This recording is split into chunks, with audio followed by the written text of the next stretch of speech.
Can y'all hear me okay? Yes, you look and sound great, Robert. Thank you. For me, your video is not in sync with the audio, though. I don't know if that's just me. Oh, yeah, I can see it on my end, too. Okay, yeah. I can't look at you because it throws me off. That's generally true in person. Every time. Look away. We have had technical difficulties constantly. Yeah, once all this is over, we should record in the same room. That'd be so much easier. Hugo and I were just saying, it's really just this episode. It's meaning. It's the meaning episode. So we got to fake out the universe and talk about achievement. As soon as you were like, let's do a curveball, everything was fixed. Everything was working perfect. As soon as we're like, okay, let's go for meeting, things are breaking down, Robert. We'll see how it goes. I'm committed to get through it. So we are a little over halfway through the PermaV series. Hopefully this has been helpful, especially under difficult times. 2020 has been tough. And anytime you can focus on positive emotions, positive psychology, well-being, the ability to flourish, that's great. I think this has been some really great discussions for us. I've applied some of these things to my personal life. And so we are in meaning today. And Charles, you sent out this really interesting sort of survey. It was just like a worksheet to fill out. Can you tell me a little bit more about that? Because I don't really actually know the history. I just did it because you posted it in Slack. Yeah. Happy to share the history behind that. So we're talking about meaning today.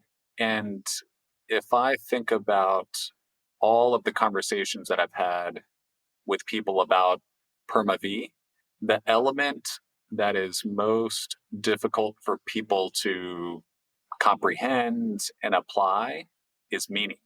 And I'm not sure why that is.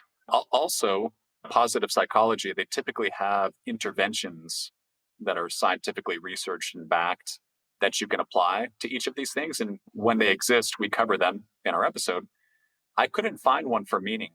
And what I did is substituted my own activity and exercise. Not one that I created, one that I have done in life that I think fits for meaning. And it is a core values exercise. Because I think as difficult and abstract of a question, what is the purpose of my life, which is what I think about when I think about meaning, identifying and thinking about and trying to apply values that are true to you throughout all areas of your life, that seems like that might be a good exercise to do and a good goal to have to help you discover, hey, what is the purpose of your life? So that was the genesis of the worksheet. Right? So my hope is that similar to how we did for engagement, we talked about a little bit about our strengths, our lesser strengths. We might do that same thing today. If we have time, if it comes up, we can talk about our core values. When you talked about meaning, when I saw it was coming up, I was thinking, okay, feeling a part of something bigger than myself, like that makes sense, like conceptually, but how the heck am I supposed to apply this in any kind of practical, personal, professional way? And so at a minimum, even if the worksheet only overlaps 50%, it was a helpful exercise to go through. And that helped me focus on 2021. We're in November right now. And so this is the time where we start thinking about next year and what that looks like. And so it was very timely. If you're interested, there's nothing digital about it. Just fill out the worksheet and hopefully that'll help drive some clarity. There's so many different core value exercises out there, but that's okay because I think generally what I've seen is that they all follow the same process. Like the one that I did, and I have a link to the one that I did. We'll put it in the show notes. It really starts off with looking at, hey, I found some website that said, hey, here's 1,000 sample core values. And they're just words. And it's an exercise of systematically going through and saying, oh yeah, this one kind of resonates. I don't know why. Don't think about it. Just mark the ones that you like. Get down to maybe 20, 30 of them. And then the activity is to continually refine them. So it's okay from your 20 to 30, group them together. Or is there a certain affinity between sets of core values? And you lump them together.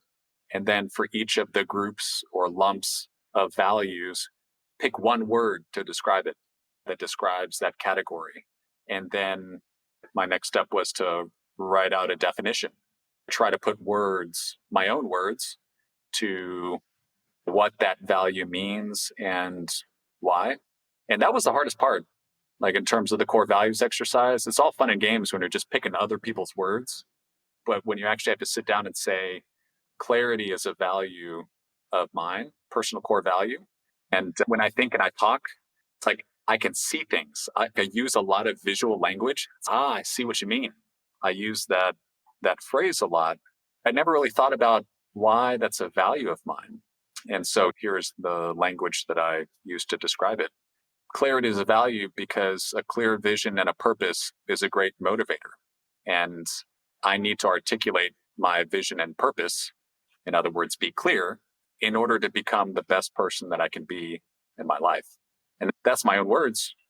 And it's very meaningful to me as a result. To me, it's less about the words. I have 5: family, gratitude, learning, clarity, and adaptability. Like those are my 5 values. But there's so much behind those words that the exercise is illuminated that makes the exercise really powerful. So what did you do, Robert? So you posted this in Slack like a while ago. Now, let me explain a little bit of the worksheet. So core values and essential intentions worksheet. So there's 2 steps. The first step, and really 3, because there's like a 1A and 1B. Igor, is this what you did as well? Yes, I did. So step 1 is clarify your values. So very similar. From the following list of values, indicate how important each one is to you. And so it'll say like achievement, not important, extremely important. And so you go through and you just check them. So achievement's very high. On my list, adventure's like important, but not extremely important, going all the way down. And so that's, you just like you said, treat these values one-on-one. And then afterwards, it says, okay, now choose 5 of the values you've marked extremely important. These will comprise your core values. So you just get to go pick what they are. And so I picked trust, family, achievement, love of learning, and hard work. And trust was surprising to me because it didn't mean, when I checked it off, it didn't mean what I thought it meant. So one thing, like as a parent, like it's really important to me and Diana that the kids don't lie, like almost above all else, because when you lie, when you take any action, your brain rewires itself. You're physiologically changing.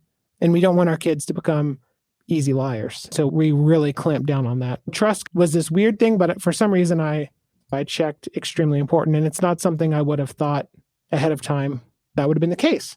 And then going through my 5 essential intentions. So what it asks you to do after you list your 5 core values is identify, this is step 2, identify your essential intentions. So from the list of the core values, develop 5 essential intentions that you can apply to any situation you encounter in your everyday life.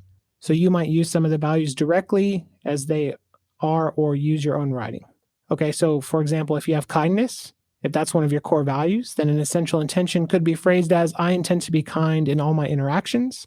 If inner authority is a core value, then you might say, I intend to value myself and remember that I always have a choice. So something like that. Yeah. So intentions always relate to the present moment. So fill out essential intentions for the 5 things. And this is where stuff got interesting for me. So I have my 5, they overlap a little bit, but on trust, I put, I intend to give trust by default and assume positive intent in all interactions. It's really easy time right now to not give people the benefit of the doubt, especially those that you live with, those that you work closely with. Everyone's just trying to survive at this point. We've talked about that before, physical safety and well-being on Maslow's hierarchy, right? Like we're bumped down the pyramid a little bit. We're all just trying to get through 2020. It's a really good time to assume positive intent and just understand that people are trying to get by just like you. On family, so Igor, you and I talked about this. So that's my 2nd core value. I intend to reduce phone screen time by 80%. So I have an app called Moment, tracking screen time, and got the new Apple Watch with cell service that came in. So we'll debrief on that later, but I'm going to try to reply to texts and talk on my AirPods on the watch and leave my phone in the car or turned off as much as I can. So that is an attempt, a proxy to be more present with my family. That's why I want to reduce phone screen time. Achievement, hard work. So I want to have a career best effort in 2021. Pat Riley, who coached the Lakers, he had this, it was the Magic Johnson era. So Igor, Charles, I know you guys aren't like super sports fans, but you know who the Lakers are, right? The Los Angeles Lakers. They're a basketball team. Yes. From Los Angeles. Okay. Do you know who Magic Johnson is? Yes. Yes. Okay. Do you know who Pat Riley is? Head coach. Did you hear his name before I said it though? You remember? Okay, cool.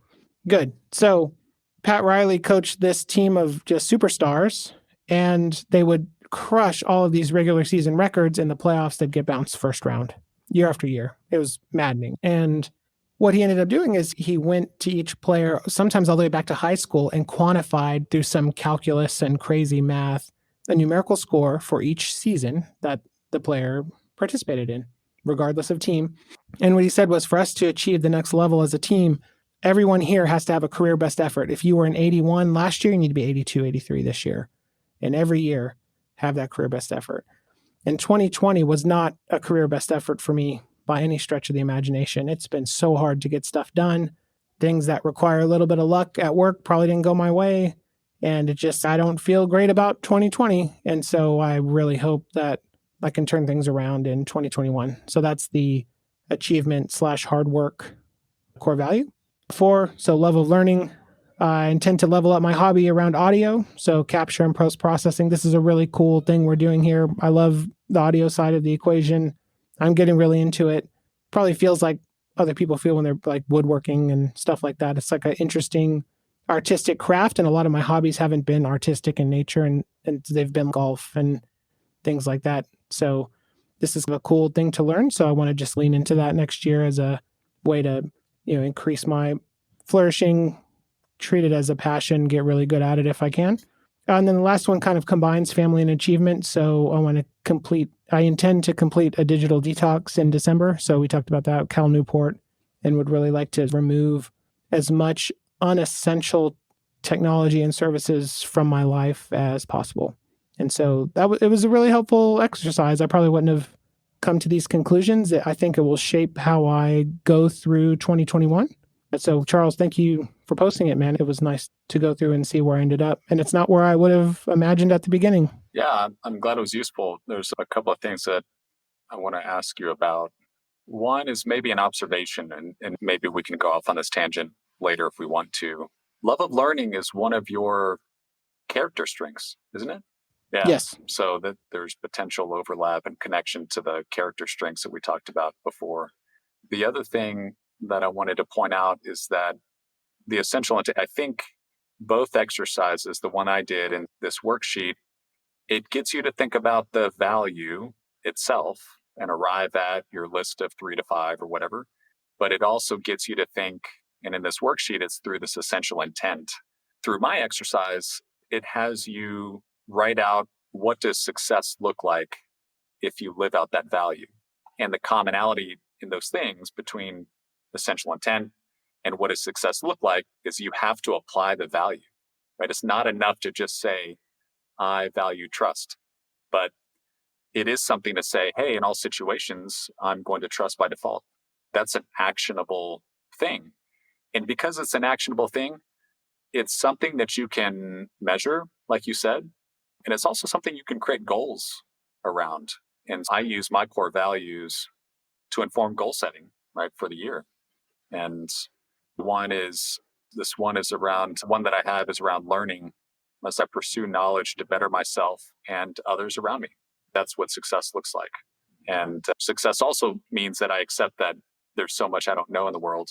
And every year I set a goal for, all right, what do I want to learn? And this year it was PermaV. And I took a 4-part, 5-part maybe specialization in Coursera to satisfy my goals that are tied to this core value. So I love the fact that exercises point to the need to apply these, right? And it forces you to think about, okay, how can I use this value, apply this value, live out this value in day-to-day life? Because I think it's through that, like finding ways to do that, it gives me meaning. To tie this back to meaning, which is the topic of the day, it's meaningful if I can provide clarity for somebody else. They're unsure as to what to do, and I provide a perspective that lets them have an aha moment. That feels really good. That gives what I do and who I am and all of my actions meaning. And so that's why I really love this exercise. Okay, so to be clear, you took a different exercise. It was still a core values exercise. So that still helps plug into the meaning and that ability, that component of flourishing. You came to some of the same conclusions. So I think that's helpful because Igor and I took this other one. It's probably a little bit faster. But I think that's what we've been saying all along is it doesn't matter what direction you go down. It's the act of going through the exercise, getting some of that clarity and then making it actionable that really matters. So we'll post a couple of options, but if you find one better that you like, use that. It's not the tool itself. It's the actual thought process and crystallizing what you're thinking. Yeah, absolutely. Yeah. But Igor, man, Robert and I have been hogging the discussion about values. I would love to hear your experience with the worksheet and some, if not all, of your values. Yeah, I did the first part of the worksheet and TBD on the essential intent part. So that was part 2. But part 1 was identifying the top 5. And your observation of Robert, I think, is even more true in the ones that I chose for the exercise. And so in no particular order, they are curiosity, aesthetics and beauty, knowledge and love of learning, hard work, and the last one is family and relationships. So those are the top 5. I'm going to go and do the essential intent exercise because I do think it's important to connect those to intentions and also things that you can measure and do. I am curious, though, do you have any leaning on what one of your or more of your essential intentions would be? Like you hit your core values, they're aligned with your strengths. Do you have any thoughts on what you're going to do from a practical perspective? Yeah, I think the one that's coming up for me, that's the most practical and the one that's most important has to do with the family and relationships. And that's me getting married soon. I got engaged last year, early this year. And probably my biggest intent in the short term is to continue to carry that to fruition. So I'm really excited about that. And that's probably my focus of the 5. A question that came up for me, which again, this may be another tangent, but this is what we do when we chat, and this is why I love it. There's a question in my mind, do we value what we are strong in, or are we strong in what we value? Because you said, Igor, you've got a lot of overlaps with character strengths and values, and I wonder, could be seen as like a chicken or an egg problem, right? Do we value it first, and then we develop a strength in it? Or is it because we are strong in it, we therefore value it? This is probably a rhetorical question, but I wanted to share that. Malcolm Gladwell wrote a book called Outliers, and that part of the book tackles a very similar question, which is that of experts. So one of the examples used was hockey players in Canada for some time. Turns out all the professional hockey players were born in like the January, February, March timeframe. And somebody who has like a scientific mind looked at that and said, that's weird. Like, why is this the case?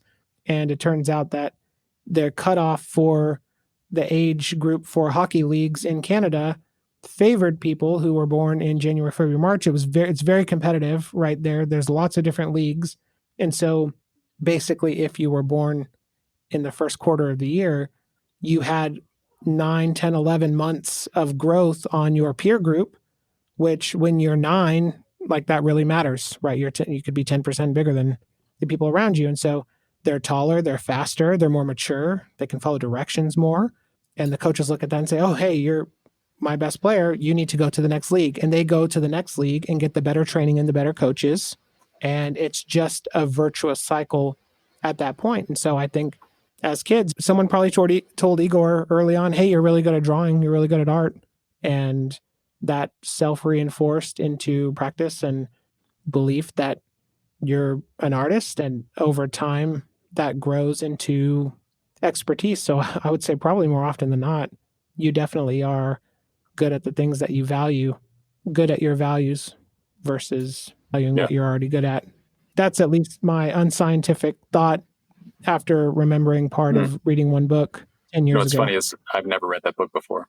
It's like such a bestseller, well-known thing. I haven't read it, but thank you for that. And I know you're interested in storytelling. Malcolm Gladwell is a phenomenal storyteller. And so I think that's if you just want to be in the presence of someone who's just exceptional at what they do, like he's as good as they Do you listen to his podcast, Revisionist History? No, nope. Just read the books. He has a masterclass, the masterclass app on writing, which I thought was really cool. So I've taken that, but don't really. I've never listened to his podcast. Yeah, Have you? And yeah, it's good. Anyway, back to Igor. Thanks for the diversion, Robert. Yeah, I agree with Robert. I think that the list that I have, I don't remember not valuing those things, but I do think that all of these values were engendered and instilled in me by my family and my environment, and then reinforced and supported, and then turned into a strength and so on. Yeah. One more thing on that too. I think the major life events come into play as well. Certainly after getting married, having kids, family is much higher on my list than it would have been when I first started my career. When I first started, it was achievement. Spent a lot of my time at work, thinking about work. I really liked being an engineer. And that was a great time in my life, but that was not a time where family was a core value. And that's why I think this is important to review over time, because your core values change as you change as a human. And you don't want to be acting on old core values just out of habit, right? Like it's a good thing to think through what they are today and what you want to do about it moving forward. I don't know how I feel about that, Robert. I think you're right, but I have a slightly negative reaction to that. And I think, hold on, what am I trying to say here? This negative reaction to this idea of the changeability of core values, or is this something else, Charles? Yeah, it's that. It's the changeability. I'm not saying that they're fixed 100% set in stone, but I think I do believe that values are relatively stable over time. And I think you're right around life events and crises. Bring it back to 2020. I think those are the moments where we have an opportunity to reevaluate what we value. But in moments of stability, right, things are chugging along, we're not in a crisis, I would venture to guess that those values stay relatively stable, right? And maybe, yeah. Oh yeah, I agree. I would agree with that. When I used family as the example, that was specifically because of multiple positive events in my life: getting married, first child, second child, and those I could feel. I remember when very specifically when my daughter was born, that pull of I'm at work, but I want to be back at home, and I'm not sure like what that balance looks like. And that was an adjustment period where I think my values evolved or changed, and my work behaviors and my personal behaviors had not caught up yet. And that was a time filled with tension because I, one, didn't see it coming. Two, when you're in it, it's really hard to know you're in it and self-diagnose, right? And then over time, looking back, I'm like, oh, this is what happened. This is how I would do it differently.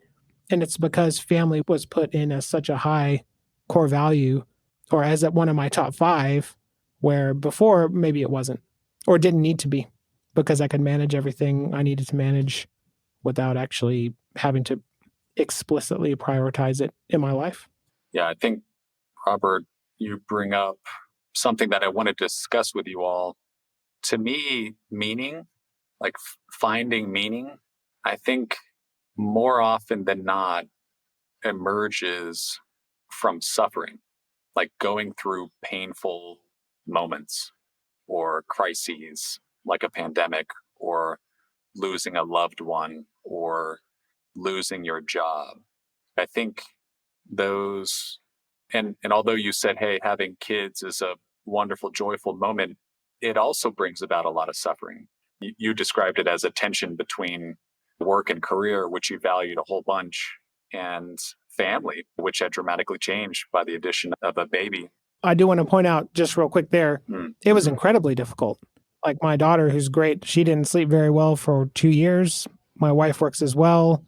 That was hard. It's really hard to introduce a human into your life where the social contract is 100% dependence. That's difficult for everybody. There's no situation where raising a kid is easy.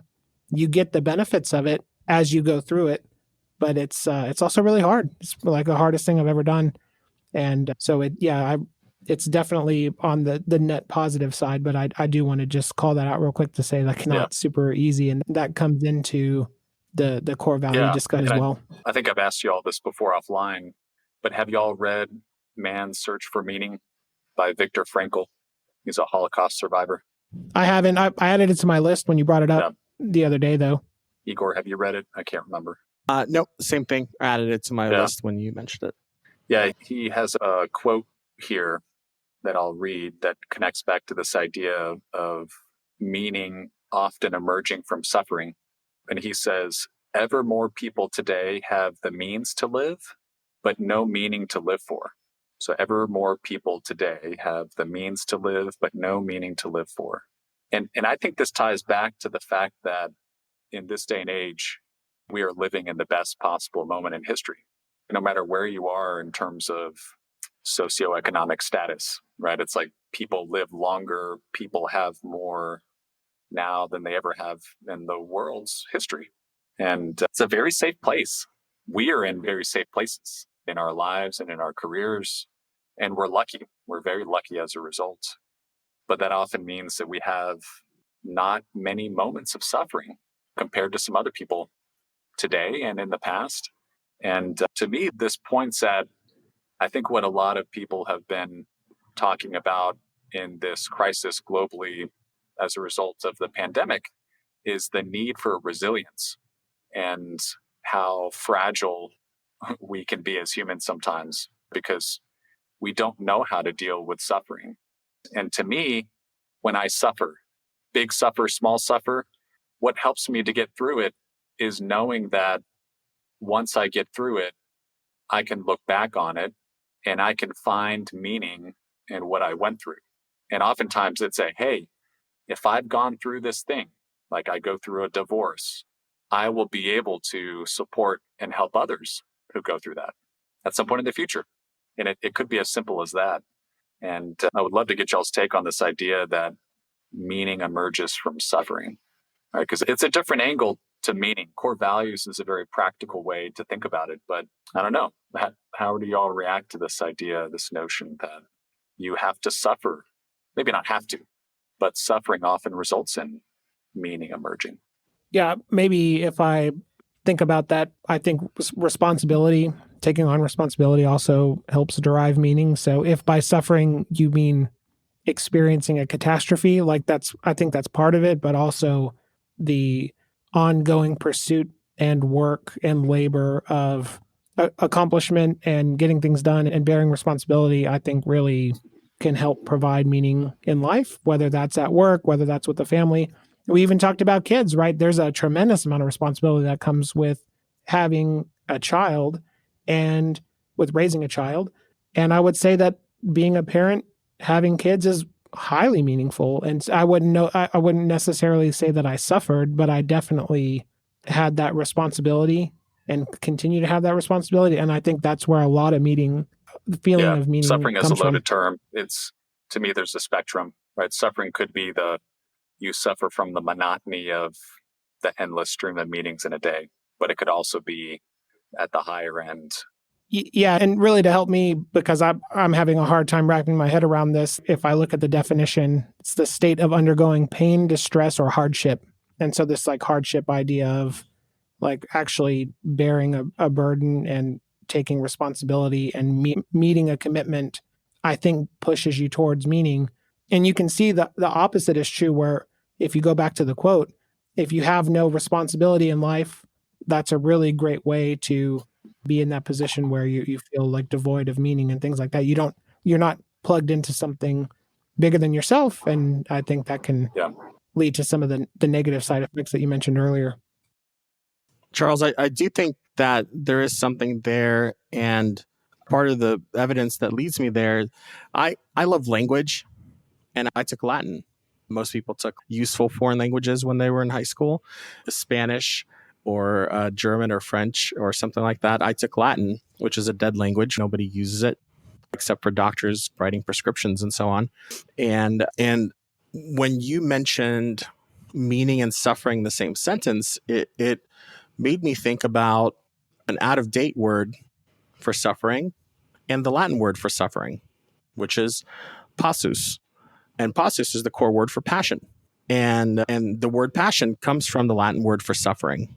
And in a very maybe simplistic way, things that are meaningful, we can say we're passionate about, but we can also say they're worth suffering for. Maybe you're not suffering for them all the time, but if the opportunity came where you had to suffer for one of these things, you would do it rather than not if it was for something that wasn't really important to you. If one of those values on that worksheet that you identified that not really important, you're like, yeah, I'm not going to suffer for that if something comes up in my life where I have to make that decision. And so maybe it's not continuous suffering or continuous struggle, but it is the willingness to do so and having done so in the past at some moments. So that makes perfect sense because things aren't easy all the time. So that's what allows you to persevere and actually get through a meaningful chunk of experience such that you improve. So I totally buy what you're selling there. Like that makes a lot of sense to me. Right on. Hope I'm glad that was useful. 3 years of Latin in high school, finally providing value after all this time. You can email your Latin teacher now. Say, hey, I did use this. 3 years of Spanish and I don't use it. To me, Latin is like a meta language. I think you've got one up on us, Igor, and taken Latin.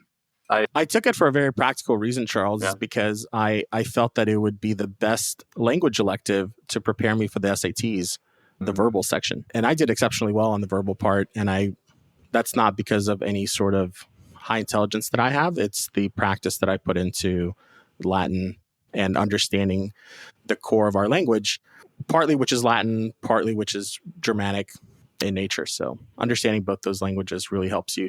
You can read a word that you've never seen before, and you can very much dissect it and be like, okay, does this have a Greek, Latin, or Germanic root? What is it related to? What's the context? And so I don't always use lessist when I'm used, Robert. I do. Special occasions. On special occasions. That's awesome. Yeah. As you were talking, I scanned through another quote from Viktor Frankl, which I think speaks a little bit to what you're talking about, Igor, about what are you willing to go through? What are you passionate about? And it is, what is to give light must endure burning, right? So it's, hey, whatever you value, you've got to be willing to put in the effort, the work, even if it's difficult at time. And yeah, I highly recommend the book. It's an actually a pretty short read. And what's even more interesting is that everybody talks about his accounting of the Holocaust, but he's a psychologist, and he actually tried to create a new branch of psychology, where he looked at a lot of the disorders that we observe in humanity, and he tried to look at those as symptoms of a lack of meaning. And so I'll link to the fields that he tried to create, and he's written some books about into the show notes because I can't remember what it is. But it's a very refreshing way to look at things, similar to how, Igor, you were saying positive psychology is a nice way to think about a lot of the negative things that we hear, like depression and anxiety. He has a similar view, and he ties it back to meaning. You've just connected a couple of dots for me. Maybe it should have been obvious, but it's like when muscles aren't used, they atrophy. There's all this research around if you retire to leisure and you stop working, like you die sooner. That kind of, there's physiological changes that happens when you're not struggling against some kind of goal or outcome. And yeah, I could definitely see how ailments, maybe not as the sole cause of an ailment, but ailments are caused by this lack of meaning and passion and willingness to suffer. Yeah, that's deep. Yeah, I'll leave it with this one thing. It's called logotherapy. And it's based on the premise that the primary motivational force of an individual is to find meaning in life. So it's pretty cool. Yeah. Yeah, really interesting. All right, guys. Hey, thanks for spending your time with me today, having virtual coffee, although I don't think any of us are drinking coffee. For that. But it was a great discussion. Thank you all for doing the exercise, the one that I didn't do, and for having a conversation about meaning. All right, y'all. Have a great one. Yeah. Have a great weekend. Bye. That's it for today. Thanks for joining, and don't forget to follow us on Twitter at wannagrabcoffee or drop us a line at hello@wannagrabcoffee.com.